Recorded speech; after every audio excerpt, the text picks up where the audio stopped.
A veces, las verdades más fuertes se dicen en voz baja, como cuando Isaías, con apenas 5 años, se paró frente al viejo rosal seco detrás de la casa de los Varela y murmuró. Ahí fue donde la dejaron. Nadie lo escuchó esa vez, excepto el viento del sur que rozaba los tejados con esa forma suya de coleccionar secretos. La casa de los Varela quedaba al final de una calle de tierra compacta, donde el polvo se levantaba cada vez que pasaba un coche. McAllen podía ser sofocante en verano, pero esa mañana de abril tenía algo más. Una quietud pesada, como si el calor no viniera del sol, sino de algo que llevaba años queriendo salir. Carmen Varela, una mujer de gestos apretados y rutina de reloj, recogía la ropa del tendedero cuando vio a Isaías mirando fijo el rosal seco. Estaba descalzo, con las manos entrelazadas detrás de la espalda, y sus ojos, esos ojos parecían no pertenecerle a un niño. «¿Qué haces ahí, mi cielo?», preguntó Carmen, tratando de sonar casual, aunque ya le palpitaba el corazón. Isaías no respondió de inmediato. Solo señaló con la barbilla el rosal. «Ella duerme ahí», dijo por fin, sin mover la mirada. Carmen dejó caer una camiseta aún húmeda. «¿Quién, Isaías?». Él la miró. «Mi mamá, no la que me cuida, la otra». Isaías había llegado a la casa hacía 6 meses, proveniente del sistema de acogida del Estado. Carmen y Julián Varela lo aceptaron después de 10 años intentando formar una familia. Les dijeron que era callado, sensible y que no tenía recuerdos claros de su madre biológica. Pero desde su primera noche, Isaías hablaba dormido. No gritaba, no lloraba. Solo murmuraba nombres, canciones incompletas y una frase repetida con inquietante precisión. «Ella me canta desde abajo». Julián, un técnico de refrigeración que valoraba el silencio tanto como sus herramientas bien organizadas, no era hombre de supersticiones. Cuando Carmen le habló de lo que dijo el niño, él solo negó con la cabeza. «Es un chiquillo. A esa edad todo lo mezclan. Deja de llenarte la cabeza». Pero Carmen no podía. No después de encontrar, 2 días después, un dibujo escondido debajo de la cama de Isaías. Una mujer con cabello largo, de pie entre ramas retorcidas, sus ojos enormes y abiertos, sin boca, y al fondo un arbusto seco con espinas. Era el rosal, el mismo que tenían en el patio trasero. A partir de ese día, Carmen empezó a mirar distinto. A Isaías, a la casa, a Julián, a su propio reflejo en el espejo, que era lo que el niño sabía que nadie más parecía ver. Isaías no hablaba mucho durante el día, pero sí dibujaba. Siempre lo mismo, la mujer sin boca, a veces debajo del suelo, a veces con los brazos extendidos como si esperara ser rescatada, y siempre el mismo color rodeándola, un tono entre vino seco y tierra mojada. Julián al verlos los rompía sin decir palabra. Decía que el niño necesitaba estructura, no fantasmas, pero Carmen los escondía, uno a uno, en una caja metálica donde antes guardaba facturas. Una tarde, Isaías se acercó mientras ella cocinaba. «¿Sabes por qué ya no canta?», le preguntó. Carmen dejó caer la cuchara dentro del arroz hirviendo. «No, mi amor». «¿Por qué?». El niño se encogió de hombros. «Porque alguien le cerró la boca antes de que pudiera despedirse». Y se fue, sin esperar reacción. Esa noche Carmen no pudo dormir. Se quedó en la cocina observando la foto de su boda, el mismo marco que había colgado por costumbre, no por amor. Julián ya no era el mismo de antes, ella tampoco. ¿Alguna vez lo fueron? Pasó una semana. Isaías seguía igual de silencioso, pero su mirada se volvía cada vez más pesada, como si llevara algo que no era suyo. Fue entonces que Carmen decidió ir a la biblioteca del condado. No era gran cosa, apenas 2 estantes de libros infantiles y una recepcionista que dormía más que trabajaba, pero allí encontró algo que no esperaba. En los archivos de registros escolares de hace 5 años había una nota, a lápiz, sobre una niña desaparecida del barrio. Una niña de 17 años llamada Maritza Beltrán, que trabajaba limpiando casas y había sido vista por última vez cerca de la calle Hidalgo, la misma donde ahora vivían los Varela. En la ficha no había mucha más información, solo un apunte. Trabajaba ocasionalmente para un hombre llamado Julián Varela. Carmen sintió cómo se le apretaba el estómago. No conocía a ninguna Maritza. Julián jamás mencionó algo así, pero su letra estaba en ese documento. La reconocería en cualquier parte. Esa noche volvió a casa sin decir palabra. Isaías la esperaba en la puerta, con un dibujo nuevo entre las manos. Esta vez la mujer tenía los ojos cerrados, y el rosal detrás de ella florecía. Dice que ya casi es hora, murmuró el niño. Carmen guardó el dibujo con las manos temblorosas. No sabía qué era peor, si la sospecha que crecía en su pecho o la serenidad con la que Isaías hablaba de ella, de Maritza. Porque ahora, sin saber cómo, Carmen ya no podía separar una cosa de la otra. El nombre flotaba entre los azulejos de la cocina como si siempre hubiera estado ahí, como si Isaías no lo hubiera inventado, sino recordado. Esa noche esperó a que Julián se durmiera. Le observó largo rato mientras él roncaba con la boca abierta, la frente tensa como si incluso en sueños se negara a relajarse. Luego caminó en puntillas hasta el viejo armario del lavadero. Allí, detrás de una caja de herramientas, encontró una lata oxidada con sobres de papeles viejos. Casi todos eran cuentas pagadas, garantías de electrodomésticos y carnets de clientes. Pero uno llamó su atención. Una nota doblada en 4 con letras apretadas. Pendiente pago Maritza B. Limpieza 2 veces por semana. La hoja estaba fechada 4 años antes de que ellos adoptaran a Isaías. Carmen no pudo dormir. Al amanecer, Isaías ya estaba despierto, sentado en el porche, como si supiera que algo estaba por cambiar. Ella se sentó a su lado. ¿Te contó algo más?, preguntó con suavidad. El niño negó con la cabeza. No palabras, solo el olor, a canela y miedo. Luego le mostró otro dibujo, esta vez una flor creciendo entre piedras. Carmen sintió que algo dentro de ella florecía también. No era ternura, era furia. No podía seguir callando. Esa tarde fue a ver a don Ernesto, un viejo jubilado que había sido maestro en la primaria local. Lo conocía desde niña.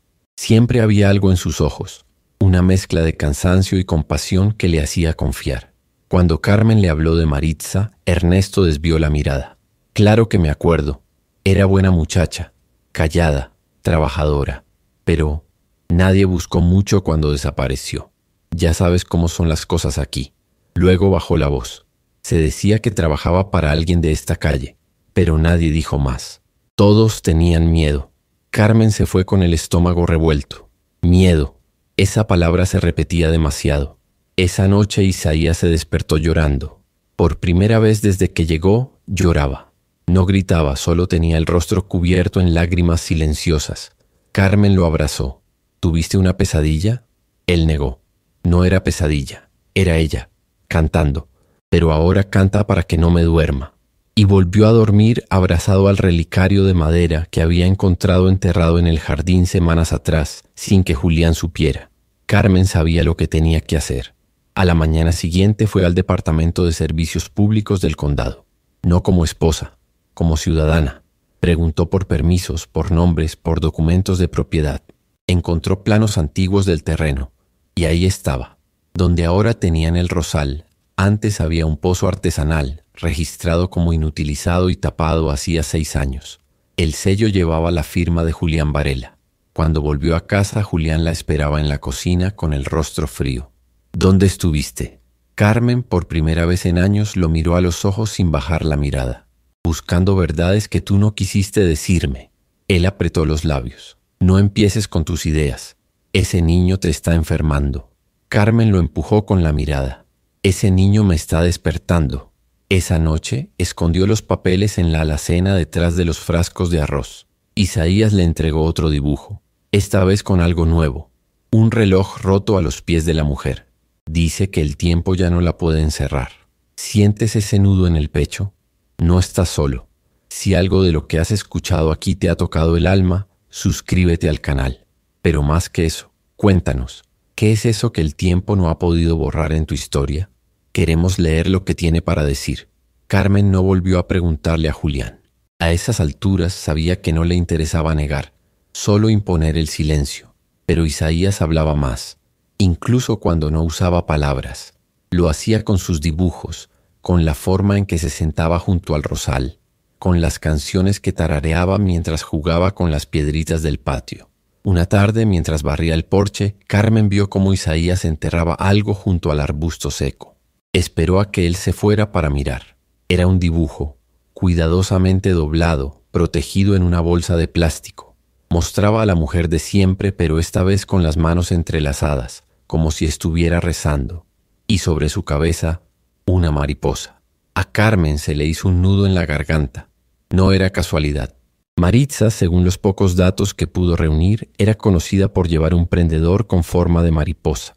Lo usaba siempre en el cabello, decían, porque decía que nadie puede encerrarlas, comentó una vecina al borde de las lágrimas, cuando Carmen la visitó con una excusa cualquiera. ¿Maritza trabajó con ustedes?, preguntó sin rodeos. La mujer tragó saliva. Yo solo sé que un día dejó de pasar por la panadería y ya no volvió.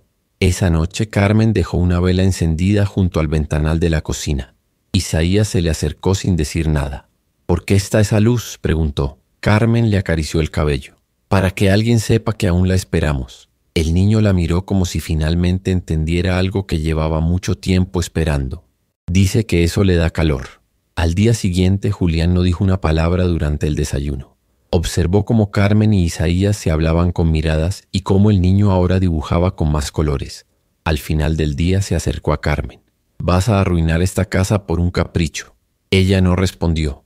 Solo se quitó el delantal, lo dejó sobre la mesa y salió al patio. Necesitaba respirar. Fue entonces cuando decidió hacer algo más. Llamó a Héctor Murillo, un viejo amigo de su padre, exfuncionario de la alcaldía, ahora retirado. «No quiero líos», le dijo Carmen. «Solo necesito saber si alguien en el registro municipal recuerda haber tapado un pozo detrás de esta casa». Héctor dudó, pero su voz sonaba sincera. «No tengo acceso ya, pero puedo mover unos papeles». «¿Estás segura de lo que buscas?». Carmen apretó el teléfono. «Lo que busco no está en los papeles. Está debajo de tierra». Mientras esperaba noticias, Isaías siguió dibujando. Ahora sus dibujos mostraban una especie de jardín. Piedras blancas, flores azules, un cielo despejado. «¿Qué es esto?», le preguntó Carmen una noche. Isaías apoyó la cabeza en su hombro. Es lo que ella soñaba, lo que nunca tuvo. Carmen sintió cómo le ardían los ojos. «¿Y tú? ¿Sueñas con ella?». Él asintió. «Cada noche, pero ahora sonríe. Dice que estoy haciendo bien». Fue entonces cuando por primera vez Carmen soñó también. Una mujer con cabello negro trenzado, un vestido sencillo, caminando por el jardín. Tarareaba una canción que no conocía, pero le resultaba extrañamente familiar. Cuando despertó, el corazón le latía tan fuerte que creyó que iba a romperle el pecho. Ese mismo día, Héctor la llamó. «Encontré algo, un acta de cierre de pozo sin firma del supervisor. Fue tramitado por un funcionario que ya no vive aquí. El expediente está incompleto», como si alguien quisiera borrar el trámite. Carmen se quedó en silencio. Héctor agregó: «Voy a ir a verte. Esto no es cosa de papeles, Carmen. Esto es de conciencia». Julián se encontraba en el taller cuando Héctor llegó. Isaías lo saludó con una sonrisa tímida. «Tú eres el que escucha bien», le dijo. Héctor sonrió con ternura. «Y tú eres el que sabe cuándo hablar». Los tres se sentaron en la mesa del comedor. Héctor abrió una carpeta. «Esto no es prueba legal, pero es suficiente para mover conciencias». Carmen sintió un vértigo leve. «¿Y si abrimos el pozo?». Héctor la miró. «Eso requiere permiso, pero podemos presentar una solicitud y si encontramos algún testimonio, incluso una denuncia, podrían autorizarlo». Carmen respiró hondo. «Entonces eso haremos». Pero no sabían que Julián los estaba escuchando desde la escalera. Esa noche el silencio fue distinto, más denso, como si las paredes de la casa supieran que algo estaba a punto de romperse. Julián no bajó a cenar. Carmen no lo llamó. Isaías durmió en su cuarto, aunque despertó 3 veces, murmurando algo entre dientes. En la tercera vez, Carmen fue a verlo. Él tenía el rostro sudado, los puños apretados. «¿Qué pasa, mi amor?», preguntó en voz baja. «Está enojada», respondió el niño. «Dice que él sabe, que siempre supo». Carmen sintió un escalofrío recorrerle la espalda. Ya no era intuición, era certeza. Al día siguiente, Héctor presentó la solicitud formal al ayuntamiento. Con el expediente incompleto y la declaración de Carmen, fue suficiente para activar un proceso. «Tardará unos días», explicó, «pero lo importante es que ya está en movimiento, y una vez que algo se mueve, no vuelve a quedarse quieto». En el trabajo, Julián estuvo tenso todo el día. Carmen lo notó cuando llegó y dejó las llaves con un golpe sobre la mesa. «¿Quién te crees que eres?», preguntó con la mandíbula apretada. «¿Crees que vas a desenterrar una vida que ya no existe?». Carmen lo miró sin parpadear. «No voy a desenterrar una vida, voy a honrarla». Julián se rió, pero era una risa hueca, de esas que no saben cómo sostenerse. ¿Y qué vas a hacer cuando no haya nada?, preguntó él alzando la voz. ¿Pedir disculpas a este niño por hacerle creer en fantasmas? Carmen respiró hondo. Lo único que lamento es no haber escuchado antes. Julián no respondió. Se encerró en el cuarto y no volvió a salir. 2 días después, una vecina llamó a Carmen. Vi la solicitud en el tablón del centro comunitario. ¿Vas a abrir el terreno? Carmen dudó, pero luego respondió con franqueza. Sí, hay una historia ahí que merece ser contada. La vecina bajó la voz. Yo vi a Maritza una vez llorando fuera de esa casa. No dije nada. Pensé que no era asunto mío, pero siempre me quedó esa imagen. Carmen sintió que algo se desbloqueaba. ¿Te atreverías a decir eso ante alguien más? La mujer dudó. Sí, es lo menos que puedo hacer. La noticia comenzó a correr. Algunos por curiosidad, otros por miedo, unos pocos por culpa. El día que el permiso llegó, un sobre blanco con una hoja sellada, Carmen no lloró. Solo lo colocó sobre la mesa, junto al relicario de Isaías, y esperó a que el sol saliera. Esa tarde, mientras Isaías pintaba, se acercó a Carmen con un papel distinto.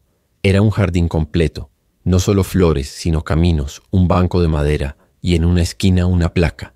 Carmen lo observó con atención. ¿Qué dice aquí? Isaías sonrió como si supiera que ella no podría leerlo sin llorar. Dice, aquí se recuerda a quien nunca fue olvidada. Llegó el día.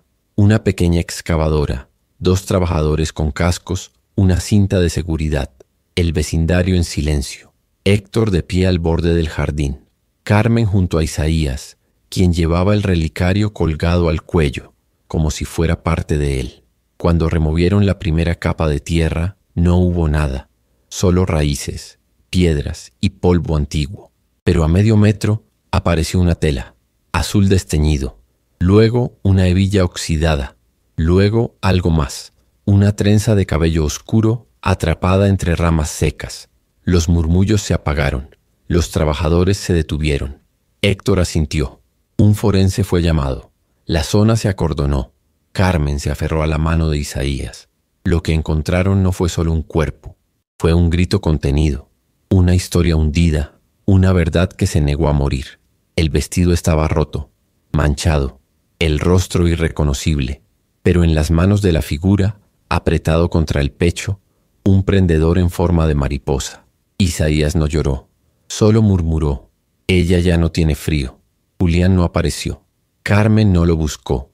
La noticia no tardó en extenderse.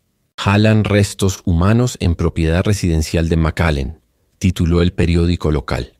Pero más allá del escándalo, lo que verdaderamente conmocionó al vecindario fue el nombre que apareció en el informe forense. Maritza Beltrán, desaparecida hacía 7 años, ahora identificada por ADN gracias a un mechón de cabello conservado por su madre biológica. En la casa de los Varela, todo cambió. Julián no volvió la noche del descubrimiento. Se fue sin decir palabra, dejando su cartera y las llaves sobre la encimera. Carmen no preguntó. Isaías, al notar la ausencia, solo dijo, ya sabe que no puede esconderse. El juicio tardó semanas en programarse. Héctor ayudó a Carmen a presentar la denuncia formal, respaldada por los archivos del pozo, los testimonios de las vecinas y sobre todo por las palabras de Isaías. El fiscal del condado se mostró escéptico al principio, pero cambió de opinión al escuchar los informes de conducta de Julián, anteriores conflictos laborales, despidos sin causa clara y una denuncia archivada de acoso que nunca fue investigada. Durante ese tiempo, Carmen transformó el jardín. Mandó retirar la cinta policial, pidió piedras blancas, sembró lavanda y un rosal nuevo, justo donde el pozo había sido sellado nuevamente. Isaías ayudó con cada paso. Pintó carteles, movió piedras, regó con delicadeza. Ahora sí va a crecer, decía, porque ahora no está escondido. El día del juicio, Carmen se vistió de gris. Isaías, con una camisa blanca que aún le quedaba un poco grande, llevó el relicario al cuello. Héctor caminaba con dificultad, pero no faltó. La sala no estaba llena, pero bastaban las miradas. Julián, flanqueado por sus abogados, parecía más delgado, más rígido, como una figura que se desmorona por dentro. El fiscal habló con firmeza. No tenemos solo restos, tenemos años de encubrimiento, tenemos falsificación de documentos, silencio cómplice y el relato de un niño que vio más de lo que debió. Los abogados defensores intentaron desacreditar a Carmen, insinuando obsesión, desequilibrio emocional, manipulación del menor. Pero cada vez que Isaías hablaba, lo hacía con una claridad que cortaba el aire. Yo no la inventé. Ella me cuidó antes de que me dejaran solo. Ella cantaba. Yo recuerdo su voz. El punto de quiebre llegó cuando se presentó como evidencia un trozo del vestido hallado junto al cuerpo. Al compararlo con una fotografía antigua de Maritza, proporcionada por su familia, no quedaban dudas. Era ella. También el prendedor. También las flores azules que Isaías había pintado un año antes, exactamente como las de la blusa. El jurado escuchó y sintió. El juez, con el rostro endurecido, leyó los cargos: homicidio involuntario, ocultamiento de evidencia y obstrucción a la justicia. Julián no lloró, Carmen tampoco. Isaías solo dijo: ahora ella puede irse. Pero la historia no terminó ahí. Un mes después, Carmen recibió una carta sin remitente. La letra era torpe, como de alguien que nunca escribió cosas sinceras. No fui valiente. Lo vi irse esa noche con la pala y no dije nada. Era mi jefe. Tenía miedo, pero ella merecía algo más. Gracias por no callarte. Perdón. Carmen la guardó en la caja donde Isaías ponía sus dibujos. Ya no los escondía. Ahora eran parte de un nuevo ritual. Cada mes Isaías colocaba uno bajo el rosal como si le contara cómo iba la vida. Hoy me aprendí una canción nueva, escribió una vez. Se parece a la que ella tarareaba cuando me abrazaba. Una tarde de domingo, mientras el viento agitaba las cortinas de la cocina, Carmen se acercó a Isaías, que pintaba en silencio. ¿Y ahora qué sigue, mi amor? Él sonrió sin dejar de dibujar. Seguir cuidando que nadie más tenga que dormir con frío bajo la tierra. Pasaron los años. El jardín de Carmen se convirtió en algo más que un trozo de tierra recuperada. Se transformó en un espacio de memoria, en un símbolo. Algunos vecinos lo llamaban el Rincón de Maritza, aunque nunca hubo placa. Solo piedras blancas, flores silvestres y una banca de madera donde la gente se sentaba en silencio. Isaías creció. Con el tiempo dejó de dibujar mujeres sin boca y comenzó a pintar cielos abiertos.